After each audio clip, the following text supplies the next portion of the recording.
తిండి జరగని పరిస్థితులు, ఏమంటే శుభ్రమైన బట్ట దొరకని పరిస్థితులు ఏమైనా రావచ్చు, కలగవచ్చు. అనానుకూలమైన మార్గాలు నడిపించబడవచ్చు, శ్రమల మార్గంలో నడిపించబడవచ్చు. అయినా సరే నీ ఉద్దేశం మారకూడదు. నీ ఉద్దేశం యేసయ్యను చూడండి ప్రియమైన వాళ్ళరా, ఆయన ఉద్దేశం ఏమైనా మారిందా? సాతాను గడు ఎంత శోధించాడు, శోధించలేదా? యేసు ప్రభుని సాతాను ఎంత శోధించాడు ప్రియమైన వాళ్ళరా. బైబిల్లో మనం ఆలోచించగలిగితే ఏమండి చూస్తారా? చూడండి ఆ మాటలో మీకు చూపిస్తాను.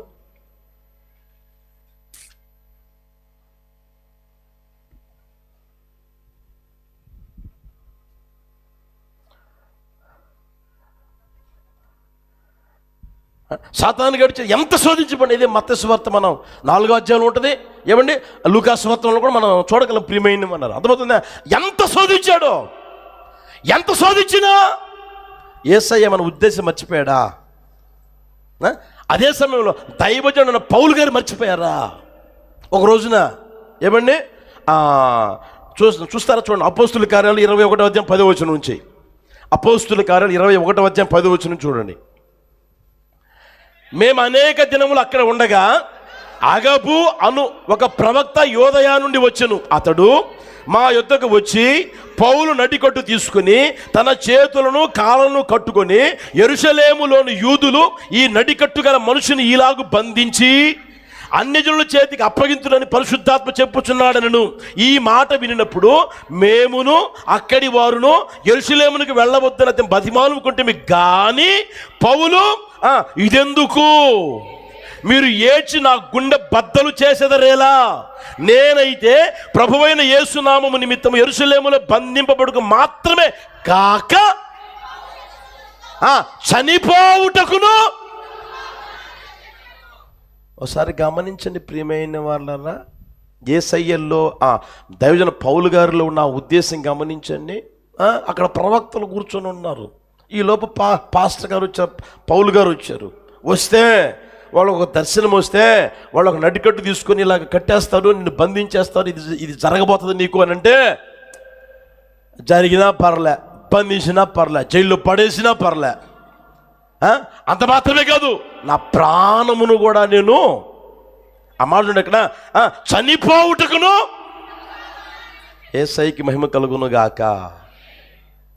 ఆయన జీవితంలో ఆ ఉద్దేశం మర్చిపోవడంలో ప్రియమైన అన్నదా. ఆయన జీవితంలో మీరు చూడండి, పోతూ ఉన్న మార్గంలో ఎవ్వరూ ఆయన పక్షంగా లేరు. అందరూ నన్ను విడిచిపోయిరి అని ఆయనే అంటాడు. ఆ తర్వాత ప్రియమైన వాళ్ళరా, ఆ తర్వాత ఆయన సహాయం చేసిన దిక్కు లేదు, ఆయన ఉత్సాహపరిచిన వాళ్ళు లేరు. ఆయన గాలి కొట్టి అబ్బా నువ్వు వీరుడు అన్నా, సూర్యుడు అన్నా, అసలు నువ్వు ప్రసంగం చేస్తే అంతమంది రక్షించబడ్డారన్నా, నువ్వు పాట పాడితే, నువ్వు ఆరాధన చేస్తే అసలు మామూలుగా ఉంటుందన్నా అన్నవారు ఎవరు లేరు. ఆయన ఉత్సాహపరిచిన వారు లేరు, ఆయన సహాయం చేసిన వారు లేరు. ఆ తర్వాత ప్రియమైన వాళ్ళరా, ఆయన వ్యక్తిగత జీవితం చూస్తే సమస్యలు కలుగు చేసిన వారు ఉన్నారు, ఇరుకు కలుగు చేసిన వారు ఉన్నారు, బాధలు కలుగు చేసిన వారు ఉన్నారు, కొట్టల మీద కొట్టలు చేసిన వారు, ఆయన మీద కుట్రలు చేసిన వాళ్ళు ఉన్నారు ప్రియమైన వాళ్ళరా. అయినా సరే ఉద్దేశం మర్చిపోయాడా? చనిపోవటం కూడా తెగిస్తా ఉన్నా, చనిపోవటం కూడా సిద్ధంగా ఉన్నా నేను ఆయన కోసం, యేసయ్య కోసం చనిపోవడం కూడా సిద్ధంగా ఉన్నా. యేసయ్యకి మహిమ కలుగును గాక. హల్లెలూయా. మనం నడిపించబడుతున్న మార్గంలో ప్రియమైన వాళ్ళ ఆత్మ సంబంధమైన యాత్రలో మనం అడుగు పెట్టిన తర్వాత వెనకంజ వెయ్యకూడనట్లుగా మన వ్యక్తిగత జీవితంలో మనం ముందుకే వెళుదుము గాక. హల్లెలూయా. ముందుకు వెళ్ళేటప్పుడు నీ పక్షంగా ఎవ్వరు ఉండరు, నీ బంధువులు ఉండరు, తెలిసిన వాళ్ళు ఉండరు, అయిన వాళ్ళు ఉండరు, ఎవ్వరు ఉండరు, నీకు సహాయం చేసే దిక్కు కూడా ఉండదు. సమస్యల మీద సమస్యలు కల్పిస్తారు వాళ్ళు, లేవా సమస్యలు వాళ్ళే కల్పిస్తారు. వాళ్ళు కుట్రలు కూడా చేస్తారు, కుట్రలు కూడా చేస్తారు ప్రియమైన వాళ్ళరా. అయినా సరే ఉద్దేశం మర్చిపోకుందుగాక. హల్లెలూయా. మీరు మందిరానికి ఎందుకు వస్తున్నారో ఆ ఉద్దేశం మర్చిపోకూడదు. యేసు ప్రభువుని ఎందుకు నమ్మారో ఆ ఉద్దేశం మర్చిపోకూడదు. దేవుని వాక్యం ఎందుకు వింటున్నారో ఆ ఉద్దేశం మీరు మర్చిపోకూడదు, ఏ రోజు మర్చిపోకుందురుగాక. హల్లెలూయా. హల్లెలూయా. యేసయ్య మనం గమనిస్తే ఏ విషయంలో కూడా ఆయన ఉద్దేశం మర్చిపోలా. రెండు మూడు రెఫరెన్స్ చూపిస్తాను, చూస్తారా? చూడండి. లూకా సువార్తమానం 5:32. లూకా సువార్తమానం 5:32. మారు మనసు పొందుటకై పాపులను పిలువ వచ్చితేనే కానీ నీతిమంతులను నేను ఇంటికి వెళ్ళిన తర్వాత అక్కడ జరిగిన సంభవం గుర్తు చేసుకోండి, మళ్ళీ చదవండి. ఆ సమయంలో, ఇప్పుడు కాదు, ఆ సమయంలో ఏమండి యేసయ్య ఆ మాటలు ఎందుకు చెప్పాడో మీకు అర్థమైపోతుంది.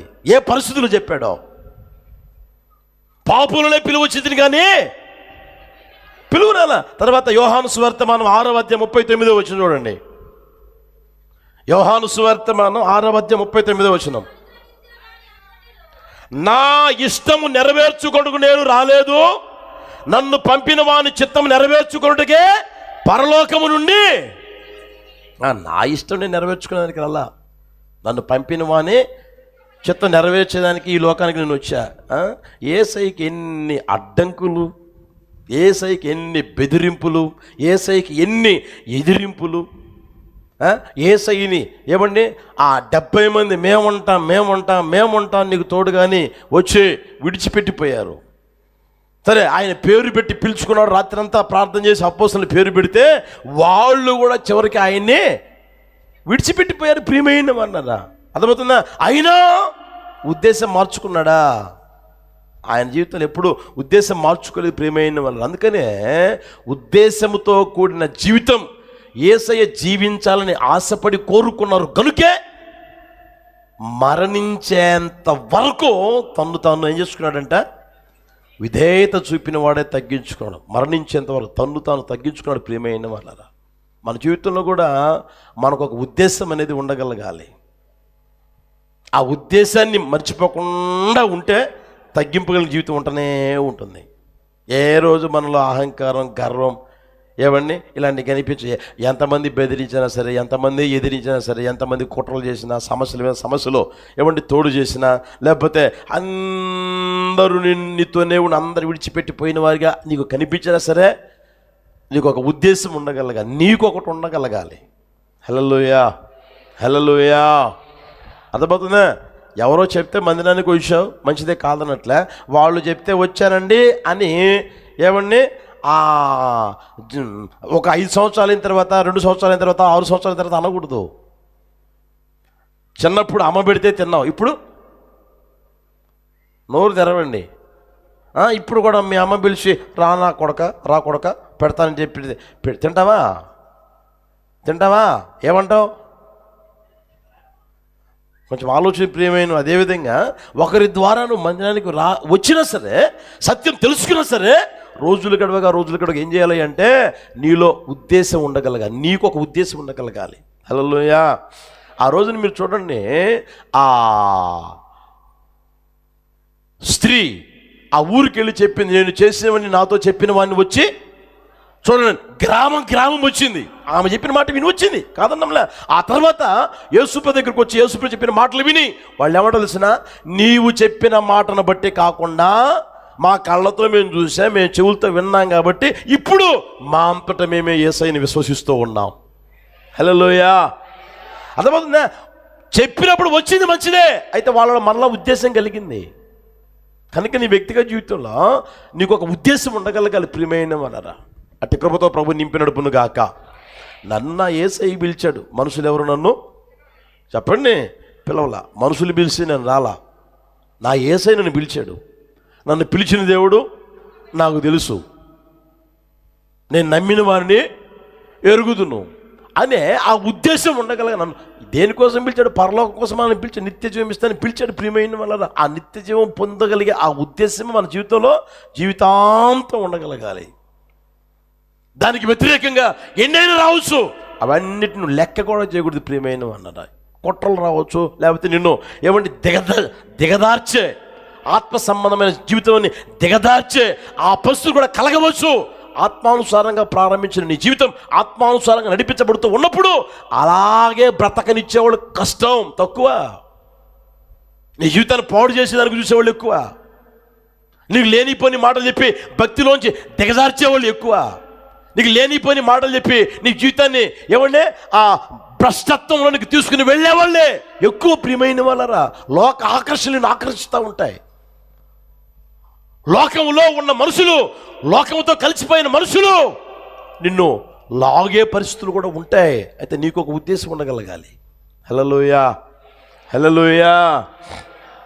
ఎవరో మొన్న అంటా ఉన్నారన్నా, నీ దగ్గర కాబట్టి ఇట్టున్నాడు కానీ లేకపోతే పాడైపోవాల మొట్టమొదటి వాడేనన్నా అన్నారు. నాకు ఎంత గుండెలు జల్లన్నాయో ప్రియమైన అన్నారు. అమ్మ, పాడైపోయే లిస్టులో మొట్టమొదటి ఉన్నాడా? ఆలోచన చేయండి. నా దగ్గర బ్రదర్ సెల్ ఫోన్ వాడిని ఒకసారి దెబ్బతిన్నా. మందిరం ఉందా, మందిరం పనిచేసేటప్పుడు నా దగ్గర ఒకడు ఉండేవాడు ప్రకాశుని. కొంతమంది చూసుంటారు. నేను అటు ఇటు తిరుగుతూ వాడికి ఫోన్ ఇచ్చా. ఏదే ఇసుకోళ్ళు ఫోన్ చేస్తారు, తర్వాత సిమెంటోళ్ళు ఫోన్ చేస్తారు, ఇటుకోళ్ళు ఫోన్ చేస్తారు, అందరూ ఫోన్ చేస్తారు. అవన్నీ నేను ఎడబడి నా వల్ల కదని చెప్పేసి వాడికి ఫోన్ ఇస్తే వాడు దాన్ని నిరుపయోగంగా మార్చుకున్నాడు. ఉపయోగంగా కాకుండా నిరుపయోగంగా మార్చుకున్నాడు. వాడి నెంబర్ ఫీడ్ చేసుకుని తెలిసిన 3 మొనగాళ్ళు కొలకలూరు నుంచి అన్నదమ్ములు 3 వస్తారు, వచ్చి ఉంటారు అనుకుంటా. వాళ్ళ పేర్లు వాడు గుర్తులేక 3 మొనగాళ్ళు. ఇది ఆ పేరు ఫీడ్ చేసుకోవడం. మరి ఎవరిదిరా ఇది చెల్లి తీసుకుంటాను కదా, అప్పుడు ఎవరిదిరా ఇది అంటే అన్న వాళ్ళదన్నా. వాళ్ళు 3 మొనగాళ్ళ చెప్పరేవండి. అర్థమైందా? రోజులు గడవగా సరే పోనీలే బాగుపడతాలే అని చెప్పేసి వేమూరులో స్టార్ట్ చేసి వేమూరులో పెడితే జీవితం సర్వనాశనం చేసుకున్నాడు. ఇంక అప్పటి నుంచి నేనిచ్చి పాడు చేసినట్టు అయిపోతున్నానని చెప్పేసి పొరపాటు కూడా వాడినట్టు తెలిస్తే మామూలుగా ఉండదు పరిస్థితి. వాళ్ళకి కష్టంగానే ఉంటుంది, వాళ్ళకి వేదనగానే ఉంటుంది. ఆ మధ్య ఒక సిస్టర్ కూడా ఇట్ట మాట్లాడతాం చూసి, నేను సాయంత్రం పూట తిని వాకింగ్ చేయడం నాకు ఇష్టం. సాయంత్రం పూట అప్పుడంటే 9కి తినేవాడిని, 10కి. ఇప్పుడు 6-7 లోపు తినేస్తున్నానులే. నన్ను ఇబ్బంది పెట్టమాకండి మీరు. హల్లెలూయా. కూటాలకు వచ్చినప్పుడు నన్ను ఇబ్బంది పెట్టమాకండి. తినే వస్తా, శుభ్రంగా వాకింగ్ చెప్తే శుభ్రంగా వచ్చేస్తా.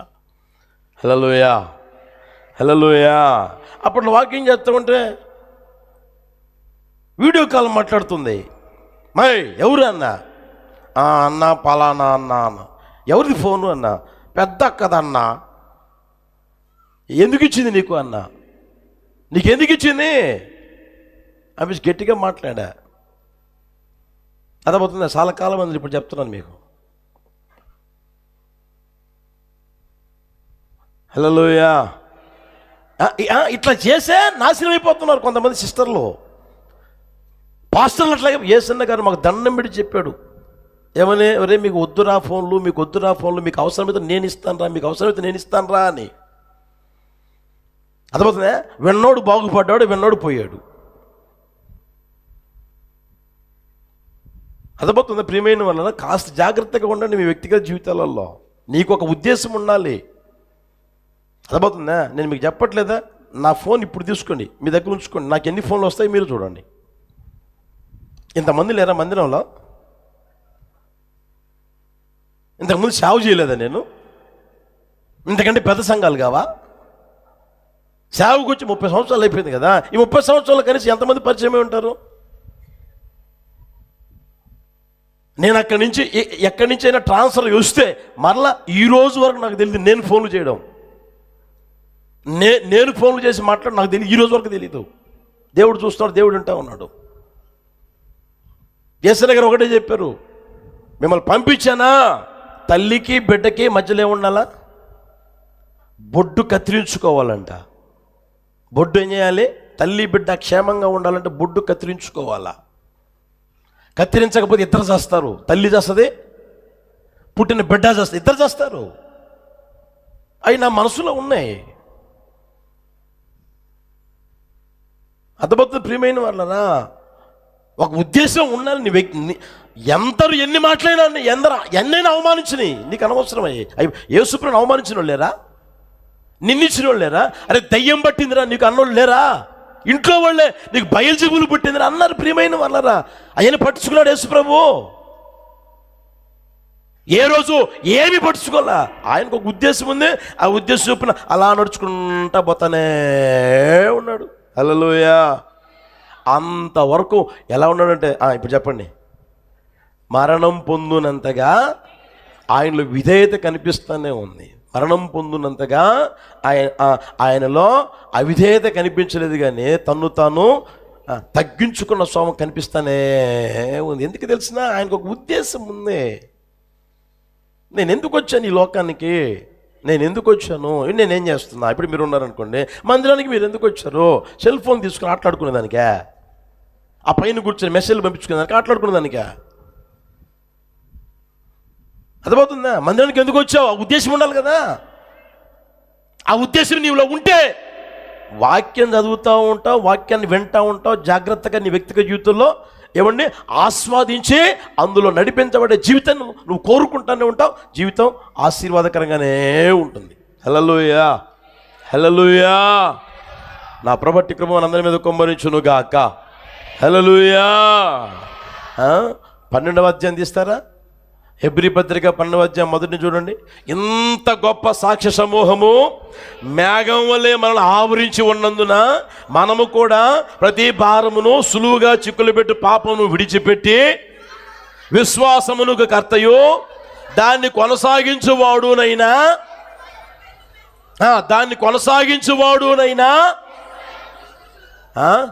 పౌలు గారు 11వ అధ్యాయం అంతా విశ్వాసుల చరిత్ర చెప్పాడు. విశ్వాస వీరుల పట్టిక రాసి పెట్టాడు. 11వ అధ్యాయం అంతా చెప్పి చెప్పి చెప్పి చివరికి ఇదిగో ఇంత గొప్ప సాక్ష్యమూహం మేఘం వల్ల ఆవరించి ఉన్నది కనుక హేబేలు లాగా బ్రతకండి, హేబేలు వైపు చూడండి అన్నాడా? అబ్రహాం వైపు చూడండి అన్నాడా? ఇస్సాకు వైపు, ఆ తర్వాత యాకోబు వైపు చూడండి అన్నాడా? అన్లా. ప్రియమైన వాళ్ళరా, ఇంత గొప్ప సాక్ష్యమూహం మేఘం వల్లే మనలను ఆవరించి ఉన్నందున మనం ఏం చేయాలి అంటే యేసయ్య వైపు చూచుచు, హల్లెలూయా, యేసయ్యకి మహిమ కలుగును గాక, విశ్వాసమునకు కర్తయు దాన్ని కొనసాగించువాడునైనా యేసయ్య వైపు చూడాలి. మనం యేసయ్య వైపు చూడాలి. హల్లెలూయా. అందుకనే కదా మొదట క్రీస్తు మీ కొరకు బాధపడి మాదిరి ఉంచిపోయెను. హల్లెలూయా. ఆయన ఒక ఉద్దేశంతో కూడిన జీవితం జీవిస్తూ నడిపించబడ్డాడు కనుక తను తాను తగ్గించుకుని నడిపించబడతానే ఉన్నాడు. అట్టి కృపతో ప్రభు మనందరినీ నింపి నడుపును గాక. హల్లెలూయా. ఏలియాని దేవుడు పిలిచాడు, ఏర్పరచుకున్నాడు, ఆయన ద్వారా వీర స్వర కార్యాలు జరిగించాడు. ఓ పనికి మాలింది లెటర్ రాసింది. అర్థమవుతుందా? పనికి వచ్చేది కాదు, పనికి మాలింది ఒక లెటర్ రాసింది. ఏమని తెలిసినా, రేపు ఈ వేళకి నిన్ను కూడా చంపేస్తాను అని. ఇక చదువుకున్నాడండి, ఆ మాట విన్నాడండి. ఇక నేను చచ్చిపోతా ప్రభా, నేను బతకు, నీకు ఇంతవరకు చేసిన సేవ చాలు, ఇంతవరకు చెప్పండి, నా ద్వారా మీరు జరిగించుకున్న చాలు, ఇక చంపేసే అంటాడు. ఒరే, చంపేదానికైతే నిన్నెందుకు పిలుచుకుంటాను రా, నిన్నెందుకు ఏర్పరచుకుంటాను రా? ఇంకా నీ ద్వారా జరిగించాల్సి చాలా ఉంది, నీ టైం ఉంది.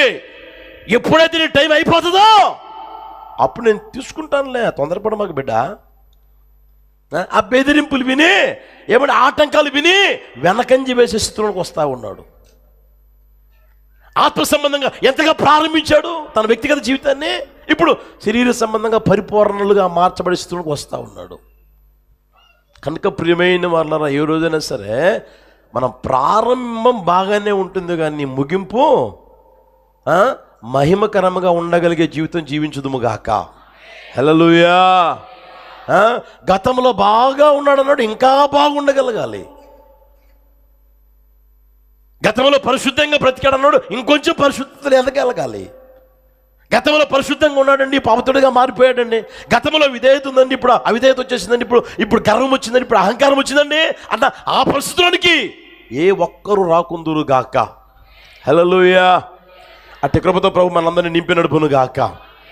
కనుక ప్రియమైన వాళ్ళన, యేసు ప్రభు తన్ను తాను విధేయత చూపి తగ్గించుకుంటూ ఉన్న ప్రాముఖ్యమైన పరిస్థితులు మనం గమనించగలుగుతూ ఉన్నాం. మొదటిది ఏంటంటే, అంతవరకు ప్రేమించాడు కనుక తగ్గించుకున్నాడు. హల్లెలూయా. రెండవది ఒక ఉద్దేశంతో కూడిన జీవితం జీవించాడు కనుకే తగ్గించుకున్నాడు. ఇంకో మాట చెప్తాను చూడండి, మత్తయి సువార్తమానం 5:17 చూడండి.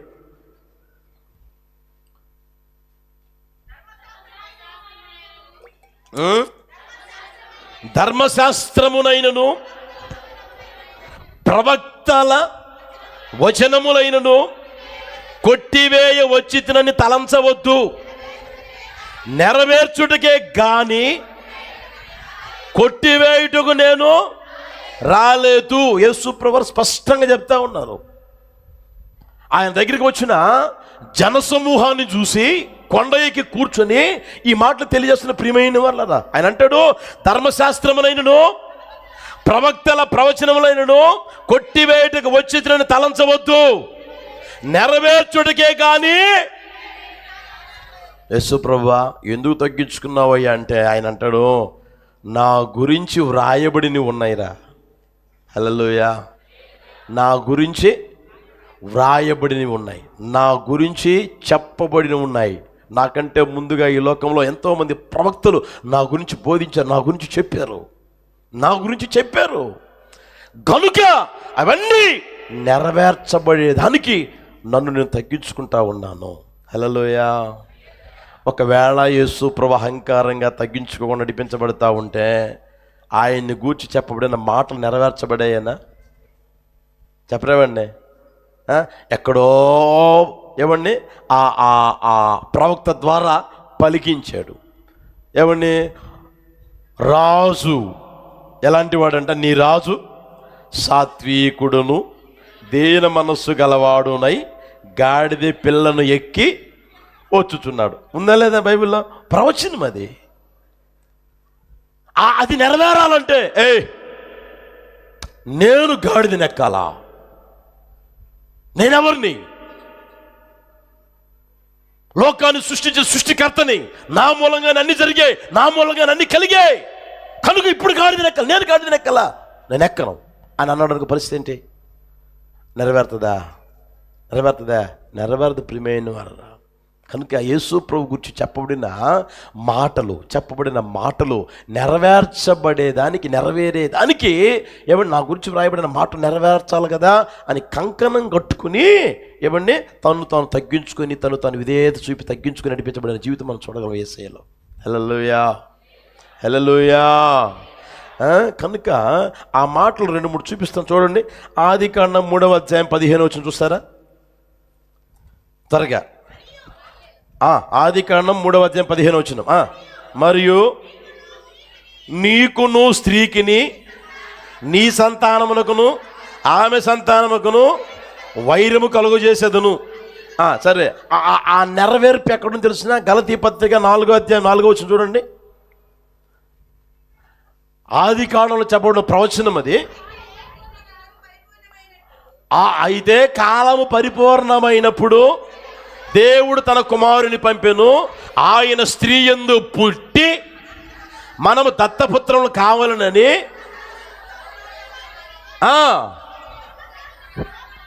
ఆ తర్వాత మీరు అంత చదువుకొని ప్రియమైన వాళ్ళు అది నెరవేర్చాడు. అర్థమవుతుందా? ఆ తర్వాత మీకా గ్రంథం 5:2 చూడండి. మీకా గ్రంథం 5:2. బెత్లెహేము ఎఫ్రతా, యోదావారి కుటుంబంలో నీవు స్వల్ప గ్రామమైనను నా కొరకు ఇశ్రాయేలు ఏలబోవాడు నీలో నుండి వచ్చును. చాలు. లూకాసు వర్తమానం 2:4-7 వరకు చదివితే ఆ మాటలే ఉంటాయి.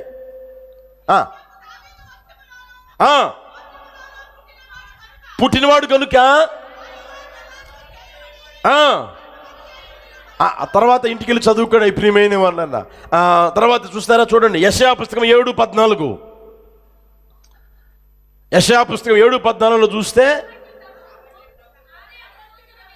చూపును కన్యక గర్భవతి అయి కుమారుని కని.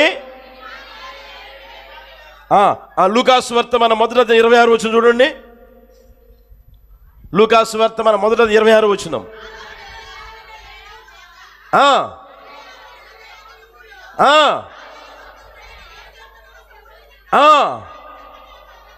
ఆమె ఎవరంట?